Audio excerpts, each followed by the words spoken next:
बिस्मिल्लाहिर्रहमानिर्रहीम, अस्सलाम वालेकुम।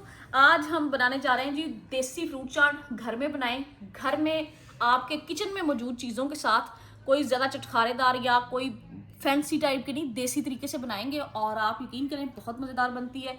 अंगूर, केले, अनार और सेब। आपको पता है ये चारों चीज़ें ही महंगी हैं, लेकिन आप अपनी फैमिली के अकॉर्डिंग बनाएं।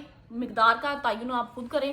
बाकी आपको दिखाते हैं कैसे कैसे बनाते हैं जी। तो ये देखें, कटिंग का तरीका भी आपको बताती चलूँ मैं। ज़्यादा कोई आपने बारीक नहीं काटनी, बस ये इतने ही साइज़ में आपने बनाना काट लेना है।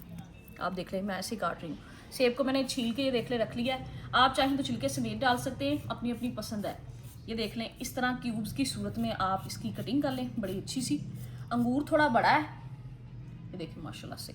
इसको दरमियान में से हम 2 पीस कर देंगे। ये देखें ऐसे, ये बड़ा खूबसूरत लगता है। और अनार के दाने जब आप निकाल के ऐसे डालेंगे तो एक बड़ी प्यारी सी इसकी लुक आ जाती है वैसे ही। ये देखें, बाकी इसकी चटनी बनाते हैं, ऊपर जो डालनी है फिर दिखाते हैं। तो अल्हम्दुलिल्लाह कटिंग हमारी कंप्लीट हो चुकी है। अभी इसमें हम सीरम क्या डालने लगे। सीरम कह लें आप, क्रीम कह लें।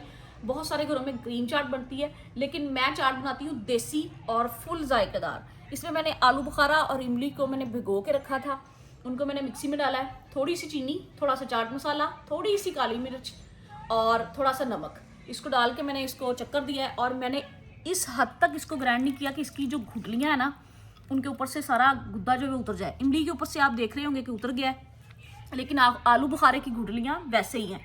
तो ये बहुत अच्छा टेस्ट देती हैं जब मुंह में आती हैं। तो अगर आपको नहीं भी पसंद तो आप इसको उतार भी सकते हैं, छान के डाल लें आप इमली के। ये इमली का मैंने एक हिसाब से सीरम बना के डाला है। इसकी बड़ा मज़ेदार इसका टेस्ट आता है और ये हाजमे के लिए भी बहुत अच्छा है। आप अफ्तारी में खाएं, ये बिल्कुल भी आपको तंग नहीं करेगा और ना ही कोई हैवी किस्म का भारीपन आपको महसूस होगा।